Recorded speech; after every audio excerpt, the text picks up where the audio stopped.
নমস্কার, আর নিউজ 24-এ আপনাদের সকলকে স্বাগত জানাচ্ছি। এই মুহূর্তে দাঁড়িয়ে রয়েছে রামপুরহাট গভর্নমেন্ট মেডিকেল কলেজের যে দ্বিতীয় নাম্বার গেট, সেই গেটে, এবং দেখতেই পাচ্ছেন আমার পেছনে একদল যারা আধিকারিক রয়েছেন তারা এসছেন। তার কারণ আমরা দেখেছি বারংবার রামপুরহাট মেডিকেল কলেজ সামান্য বৃষ্টি হলেই ডুবে যায়, এবং তার পরিদর্শনে এসছেন একাধিক আধিকারিক।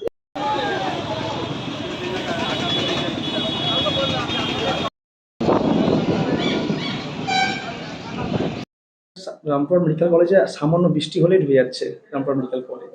এই বিষয়ে অভিযোগ উঠছে, এবং আজ দেখলাম যে অনেক আধিকারিক এসেছেন যারা পরিদর্শন করছেন। এই বিষয়ে কি বলবেন?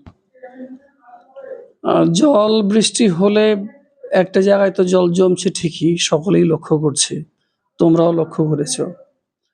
এবং আমি এইটা নিয়ে যেখানে যেখানে বিষয়টা রাখার সব জায়গাতেই রেখেছি, এবং আজকে যারা পরিদর্শন করছে সেটা আমারই ইনিশিয়েটিভ।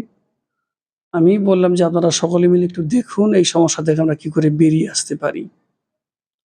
ফলে সেই মর্মে ওরা পরিদর্শনটা করছে, সকলেই ইঞ্জিনিয়ার্স বিভিন্ন সেক্টরের। বিশেষ করে কারা কারা এসেছেন?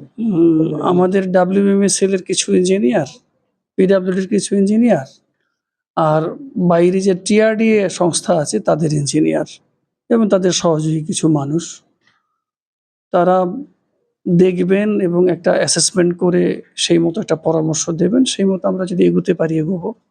এগোনোর সম্ভাবনা আমাদের অনেকখানি। স্বাস্থ্য ভবনের সঙ্গে আমি কথা বলেছি, বিষয়টাকে ওরা প্রায়োরিটি দিচ্ছেন।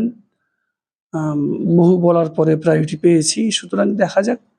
আসলে সবটার পেছনেই তো একটা পয়সাকড়িরও বিষয় থাকে, সেটাও তো সবসময় খুব তাড়াতাড়ি পেয়ে যাবো এমন হয় না, অনেক প্রসেসের মধ্য দিয়ে যেতে হয়।